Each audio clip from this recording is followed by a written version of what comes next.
Hello বন্ধুরা, তো আজকে আমি বানাবো পাঁচ তরকারি।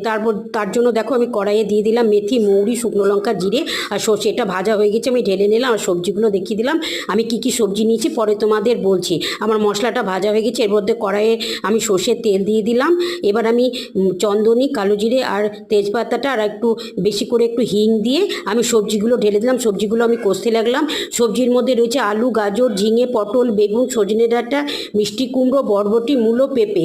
তো আমার ভালো করে আরেকটু তেল দিয়ে ভালো করে কষে নিলাম। তারপরে হলুদ দিয়ে আরেকটু কষে নিলাম। তারপরে আমি দিয়ে দিলাম আদা বাটা আর দিয়ে দিলাম টমেটো আর দিলাম লবণ। এবার আমি একটু কষে নিয়ে জল দিয়ে আর আখের গুড় একটু দিলাম বেশি করে।